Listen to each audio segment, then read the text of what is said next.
Hello everybody, welcome to my channel. Today we are going to look at how we are going to buy our one-day-old chicks in Kenya. To do that, we shall try to go into the Google website and search for many places that sell these one-day-old chickens. And from there, we shall be able to choose which one that we would like to use as our seller. So let's just go into Google and see what they have for us. So we are looking for places that sell one-day-old chicks in Kenya. Let us see what will come up. So we just go in and we write where to buy one-day-old chicks in Kenya. And it's going to give us a list of many places, I am sure. And from there we shall go into each of them and choose different criteria on how to choose the one that we want. So like you can see here, I will get a list of many places, and you can see there are many with many stars, but I usually like to look at the number of people that have commented to the place so that I can be able to actually think about even opening that page to read about it. But we're going to look down here and see that we have many suggestions that Google is giving us, and we shall go down and look for more places that have been forwarded to us. So you just scroll down the page and you can look at how much one-day-old chick costs. You can see where to get them, and there are more and more. There are very many places that are coming up, and all these places are in Kenya. So there, this is one that I think I want to look at, Kenchick. It sounds nice. It's a Kenyan company. I like their website. Usually when I look at something, I like to have the first impression. That's the website, and this looks nice. I like what they've written on it. Not too many things, just a few things, and very nice. From our farm to your farm. Sounds very nice.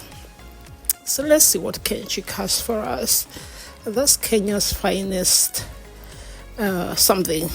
Okay. So let's see what they have. So we go up there and try to check on their day-old chicks and see what they have for us.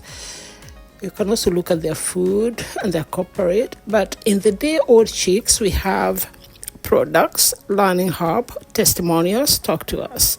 We are interested in their products, and the product with that we are interested in is the layers. So here we have a page for the layers, and we're interested in placing our order in this company that we have chosen. So let's read a little about layers before we actually place our order. Let's see what they have to offer for us.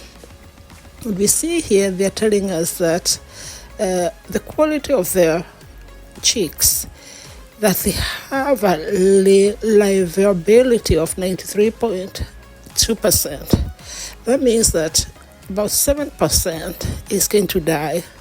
They're giving us that point from the beginning so that you don't get very disappointed. And they have all the points that make it a very good company. And we are going to actually choose this company, and we are going to place our order. So we have there the choices. If you want to place your order on broilers, that's for meat. Cane brew, that's something that's improved, but as we want layers. So we click on the layers and we go ahead and place our order. So just place your order here, book now. Very easy, very direct. No cornering. So we go there, and ready to order? Yes, we are ready to order our chicks. We built our house, now we want the chicks. So we just fill in this little form here that's very simple and very uncomplicated. I love things that are not complicated. Here we just write our first name, and we know we're called Kels. We have our last name, which is the world. We just write that as the last name, and we are going to fill in our email or phone number. We're going to choose what we want to buy. Like I said, here you can choose the broilers, the layers, and the canned brew. The broilers are the commercial chicken that's used for meat, and the canned brew is a mixed breed of the local chicken, which are actually they're called what are they called? They're called they usually just stay outside. You don't have to take so much special care for them. So I think they have that. Then it's mixed with the commercial layers, and so you can actually buy that there also. But as we want to buy commercial layers, we want to produce eggs to sell and get money. So our location, we're in Kenya. We would like to order 5,000 one-day-old chicks, and we would like them to send us a quotation for this so that we see how much money we need to pay for them, how much deposit we need to pay before they can start processing our order. And as we buy these chicks, as we make this order, we would also like to have a quotation for other things that we are going to need in our farm. And I think that it's just wise enough to buy everything from the same company. Why not? I mean, if you choose them for the birds, you can choose them for anything else. And so we are going to buy all these things that we are taking: the antimicrobials, disinfectants, the equipment, the vaccines, the minerals, and everything else.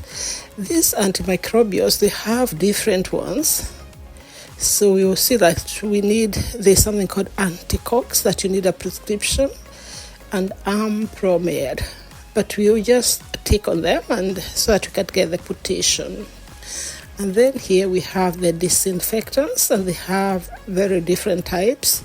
And we will choose a few of them so that we will get the quotation. And with this quotation, we will be able to actually choose the right one before we buy it. So this is just taking for the sake of the quotation. Otherwise, it is the same thing. I don't think you need to buy many of them. It's just one sort. Then we come to the equipment. And the equipment is what we say that we need water supply, equipment for water supply to the birds. So we need the bell drinkers, these ones that we're going to hang later on, and they're going to be automatic drinkers. And before we hang those, when they're still young, we will buy the 3-liter automatic drinkers. Okay, we just need to have a quotation also for both of them, and we shall see which ones we need. When it comes to the feeders, we have chosen the 5 kilograms and for the baby chicks. Then we come to the vaccines, and it would be nice to have a quotation for the vaccines. This is so that we can already do our budget, although we'll be doing vaccinations at different stages of the birds' lives. But it's good to have a small quotation at this point so that we can have the whole budget of our farm. So you can see the different vaccines that are given to the birds at different stages in their life. Dewormers are, of course, very important, and we will also get a quotation for that one from Ireland. We will also need some vitamins, and we have, like you can see, they're actually the same thing. It's only that they come from different places, and of course this will determine the prices. So we will just take a few of them so that we can get the quotations, and later on we shall choose which ones we are going to use. And so there are very many, and some are from Kenya, some are from other countries. And we have the minerals that we are going to be giving to our birds, especially when they start laying the eggs. And we have also different types, and we are going to just get the quotation, the price, so that we know. And then, of course, there's some pesticides, like you can see Storm Right Bait. This is to stop the rats, and the saving powder. So we got also a quotation on all this, and we have now booked it, and we have sent it ahead so that we see what we'll get. And now we go back and we're going to look at the Learning Hub. Like I said before, we are going to get free training from this company, which is excellent. So they have training every Mondays and every Thursdays, and you just need to ring them and say you're coming, and you just come in and it's free. So we are going to be trained by them, and this is what they have in their training. Very, very nice, very, very good material. So I think it's very good to read a lot of this, and you can ring them, to get more information. And you can see more here what they have. They have very many pottery centers, so you can look for the one which is near where you come from, and you can ring there so that you can attend these courses, and you can book your eggs from these places, and they can give you support and technical support, so that this is very, very good information. Like I say, this is a very, very well organized website that you can find everything you need. You actually need nothing more than what is there, but I actually love this. And so one should ring and just book a time, and then you go for the training. So let's see what they have in their training. Let's see their feeding program, what they have to offer us. And here they are going to explain to us, let's see what they're explaining here to us. They are explaining to us what you should do before your chicks arrive, how to prepare your house before your one-day-old chicks arrive. And it's very important that you have the basic things already done before this. So before the chicks arrive, you must really have the right temperature. There should be enough fresh air, and you should prepare the room for them. And this is what you do with the feeding. When you bring in your one-day-old chicks, it's very important that you don't mix the feed for them. This means actually that you should buy one which is called the layers mash or chicken pellets. It's important that you buy from one company so that you don't mix from different companies. They are going to tell you exactly what you're going to need, and it's good that you buy just that. Don't forget that you have that mortality rate of 7%. Anything you do different could change that 7% to 70%, anything. So you have to be very, very careful when you're doing this. And you can see their type of feeder, recommended feeder space. You have the trough, which you have 5 centimeters per bird. You can use the pans that you have 30 to 50 birds per pan. You can use the tubes, which you use 30 to 50 birds per tube. So it depends on what you are going to use. We are going to use the pounds. And so we are going to calculate if we have 5,000 birds and it's 50 per bird. It means that we will be needing 100 of those. Wow, that's a lot.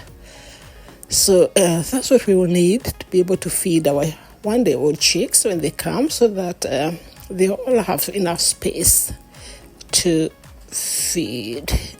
And you can actually find out how to give the water to the birds, and you can have this type of automatic water system where they have little nozzles that the chicken can drink the water themselves from. And as you can see, even these ones have a principle that you're going to follow as you give them. And you can see that like we chose the bell shape. So we need 6 to 9 per 1,000 birds, but not less than 4. So 9 for 1,000, we have 5,000. So we're going to need 45 of those. Wow, so that's what we are going to budget for. One can make this tube with the nipples, and you then have 10 nipples, 10 birds per nipple.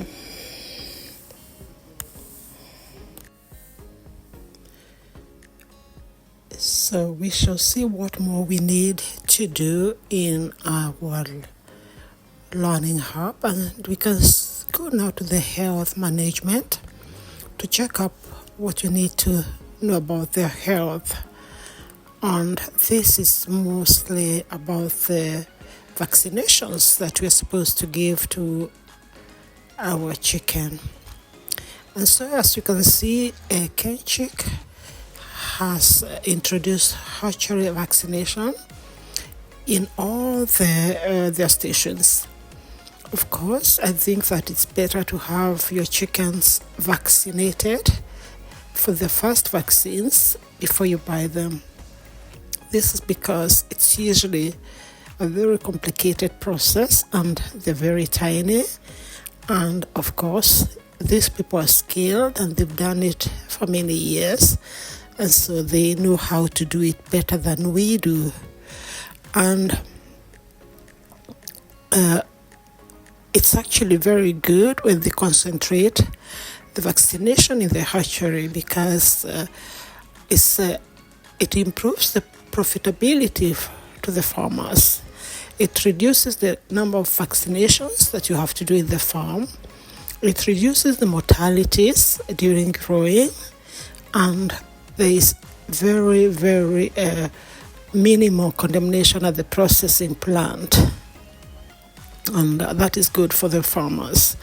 And so you find that Kenchick has actually introduced Transmune vaccination, which is against Gumboro, and Vitabron, which is against the Newcastle and infectious bronchitis disease in one-day-old chicks. And this is very good because when you receive your chicks, they're strong, they're vaccinated, and you're sure that they're going to survive in your farm. Of course, as far as you keep all the other conditions that they have given you. And so you can actually go into this and read yourself, because the vaccinations are done by a very well-trained and monitored team. They are controlled and they are really good.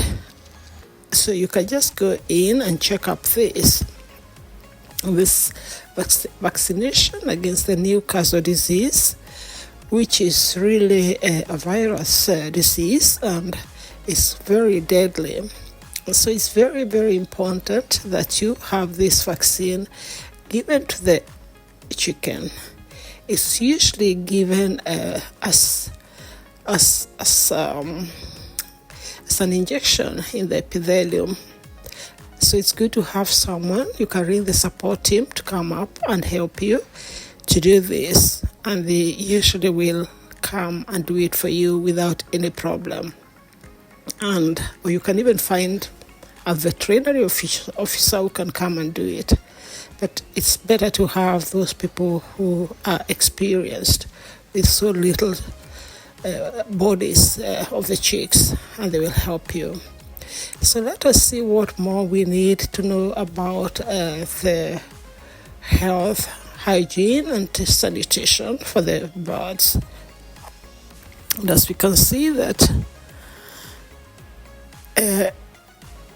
this is if you're bringing a new flock and you have been keeping chicken in that house, you have to wait for at least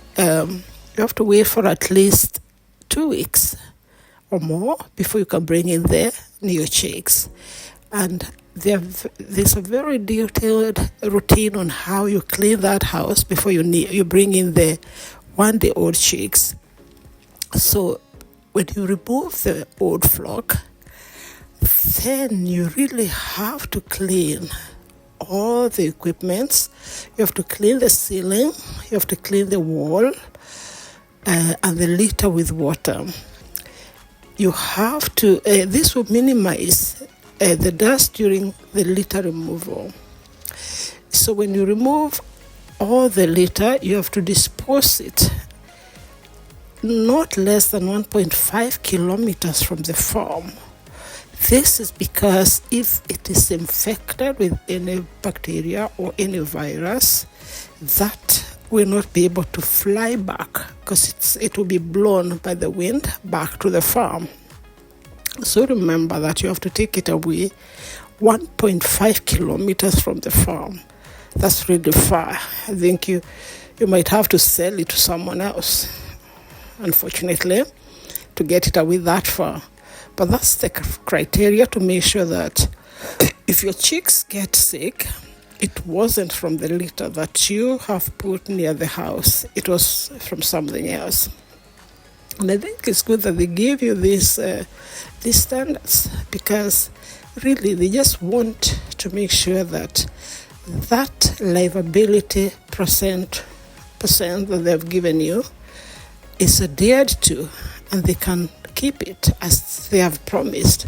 So although they have written that livability, you have to follow these conditions for it to be genuine. Otherwise, it could go lower. And so that's why I really like how they do everything, how they have planned everything. As you can see, their training is very good and very detailed. I think after you finish this training, there's no way that your chicks could die unless something very drastic happens. So as you can see, we are going to clean the house very well, and we have all the directions here on how to do it. You remember that there was that list of the disinfectants? It means that we actually buy them before we buy the chicks, because we're going to need them to clean the house before the chicks come. So we'll have to first go in and buy all those things to come and clean our house, which means that we'd have to get it at least 4 weeks before the chicks come, so that we can start arranging on how to clean the house. And right now our house doesn't have any flock. It's a new house, so we won't have to do that much work right now, other than the usual disinfecting and the usual cleaning that we're supposed to do.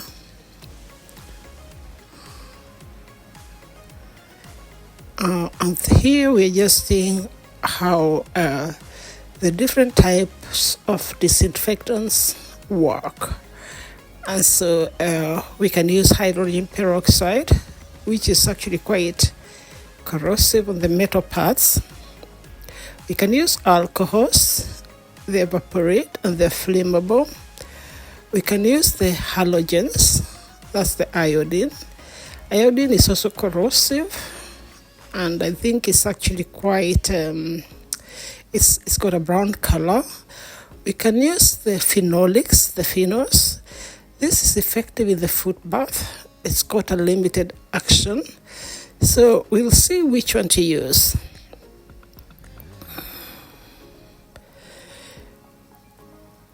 So it's very important for us to use the right disinfectant, and which can have a long period of disinfection. That means that if you pour the liquid today, probably can have it as a foot bath for 3 days before we need to change. That will be very efficient for us and cheap for us, and it's good for the workers. They don't have so much workload, and therefore they can concentrate on the chicken. So the best management system actually is to prevent the buildup of disease-causing organisms and any disease outbreaks, because it's very difficult to stop an outbreak of a disease once it has come into the farm. So it's very important to put all the preventive measures that are available to you. Make sure that you don't have people coming to your farm who don't belong to the staff. Only the staff should enter the flock house. Only should enter the flock house, nobody else. When visitors are allowed access, that is, if you really must allow someone, that would be probably a veterinary doctor or someone else from the healthcare coming to check up. Then you need to write their names. You need to know if they're coming from another farm.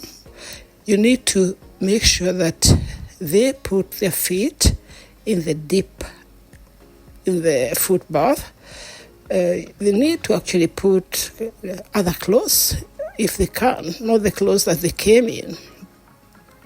So it's very, very important. And the other thing that we have to take care of, the rodents and the wild birds and the insects, and these are vectors of poultry disease. So we have to be very careful and use mechanical ways, biological ways, and chemical ways to stop these vectors from introducing disease into our poultry house. And therefore, we have to have it very thoroughly cleaned. If we're going to use a water tank, where possible, we need to open it. We need to scrub it clean with a detergent. We need to drain the water system and the header tank completely before adding a cleaning solution. It is best, if possible, to circulate the water. And the litter that we're going to use could be of different types. And mostly we use wood shavings, straw, rice, and coffee husks.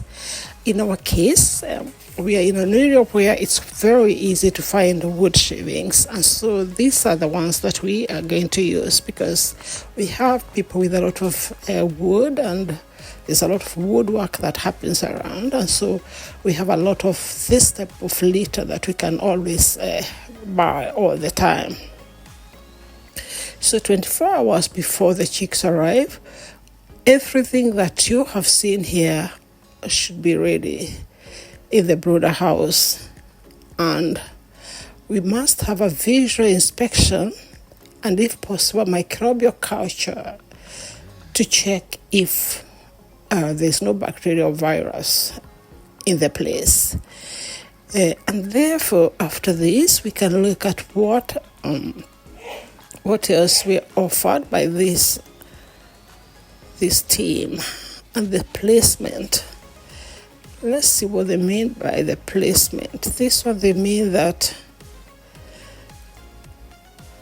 this is simply if you've had a new flock in the house. If you've had an old flock in the house, so it's exactly what we were talking about, the repairing, the disinfecting, and everything else that we needed to do before we bring in the new chicks. I think we looked at that.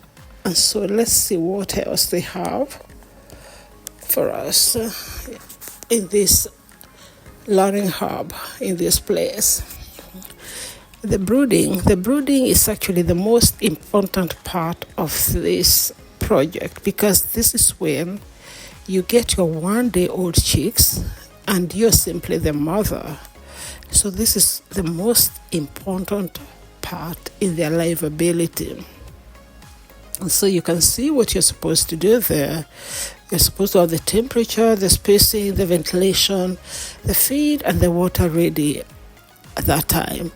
And here we can see what temperatures we are supposed to keep according to the number of weeks of the chicks.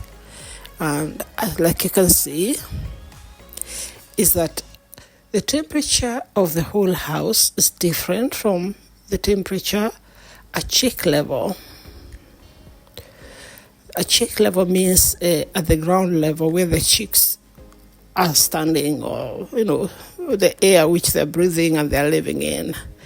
So you find the whole house, the temperature is between 33 to 35, but below where they are is around 32. And then you find that in the second week, then the temperature is lowered. And every week the temperature is lowered, and as you can see, the third week we have 27 to 29, and where the chicks are lying it should be 24 to 26. Week 4 we have 24 to 26, and where they're lying we have 21 to 25.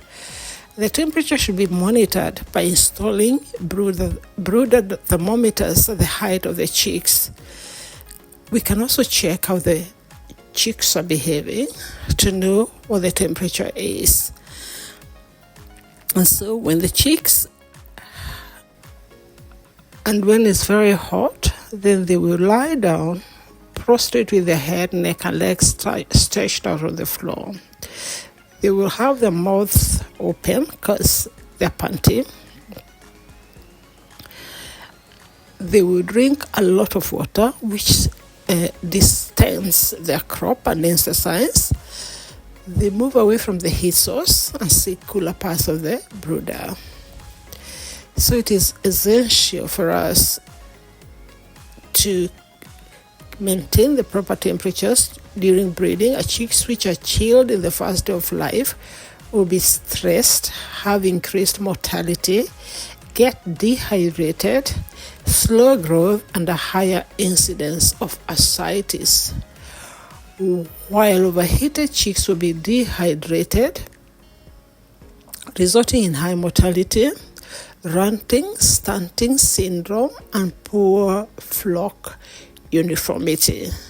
So some will be big and some will be small, and as they grow up, then we'll have problems at the laying stage, where the late ones will be late to lay eggs.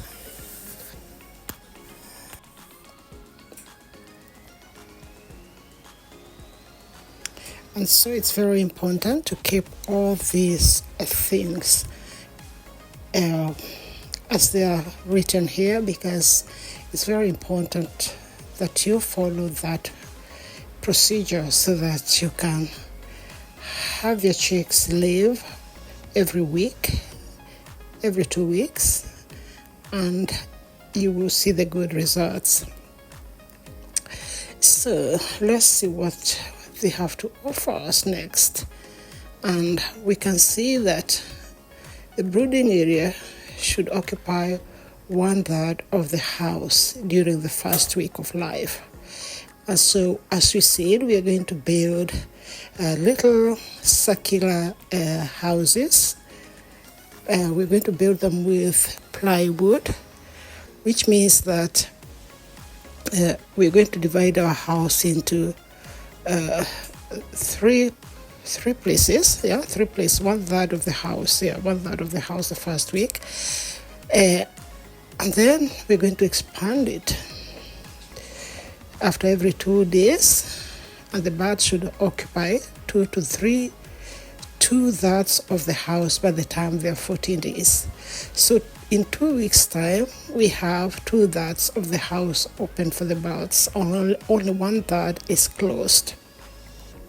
The birds should be allowed to occupy the whole house by the time they're 3 weeks. So when they're 3 weeks, it's open and they can walk around and run around and eat whatever we have.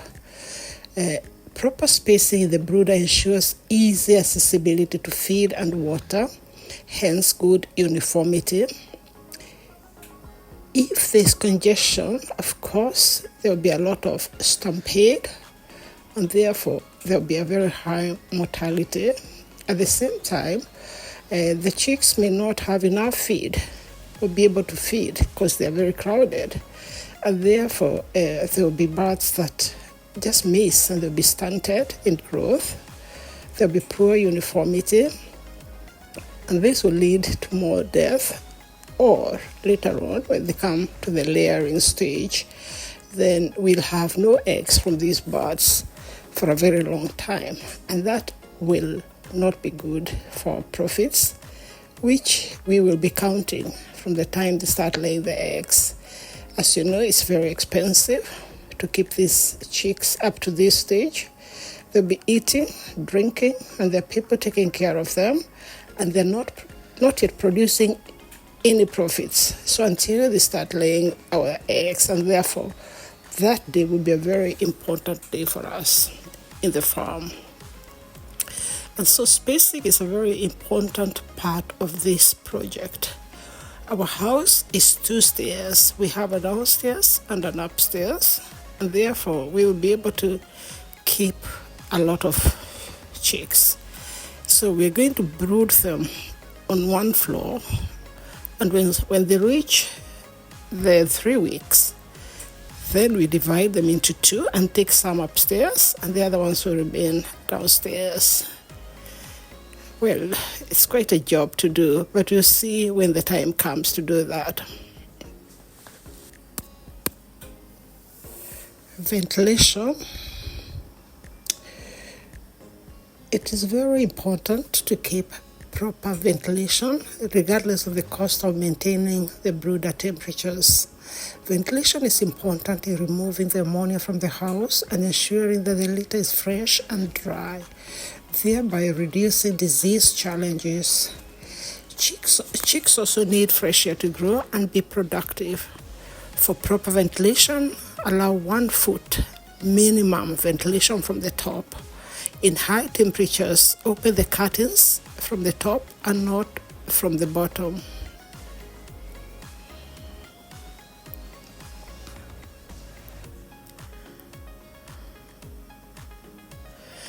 When the chicks arrive, it is important that we have water and feed for them.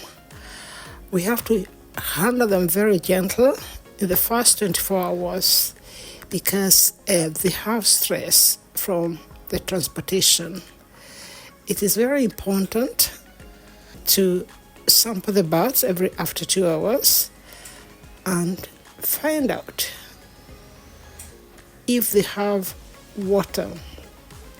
So here we have a chart on how to do it. You touch their crops to feel that is full. Every 2 hours, you have the percentage, and at the end, they should all be full. And therefore, it's very important to follow these rules and to read these rules again and again before the day you get your chicks. Now we're going to look at what happens after your chicks have arrived. It's very important from the first day or the first hour they arrive that you keep records of many things, and you're going to keep these records throughout the farming period of your layers. And so let's look at this one. We're going to look at layer calendar non-cage system. We are not having our chicks in a cage. We are going to have them in a house with deep litter farming. And therefore, We can look here where Kenchik has given us an example of how to collect that data. I found this very, very nice. And so they have an example. I think it's just a name of a farm that they've given, or maybe it's real, I don't know. But this poultry farm got this data to show us. And so we can see that we have the name of the farm there. So ours is called Chaos Ward Poultry Farm. And we have two houses. That is one on the lower floor and one on the upper floor. So we'll have house number 1 and house number 2. And that comes to the flock number 1 and flock number 2. And we will be in Kenya. The birth date is the date that they're going to come. So we haven't got them yet. So that will be 2024 something. And then we have the number of hens at the placement. The number of hens we're going to buy, and that is around 5,000. It depends on how many we get. Type of house, here it's open, even ours is open. The house size, we have our size. The ventilation system is open. The number of hens per square meter, here it is 6.4. So we'll have to calculate our square meters and the layers that we're going to get, and then we calculate to fill up that.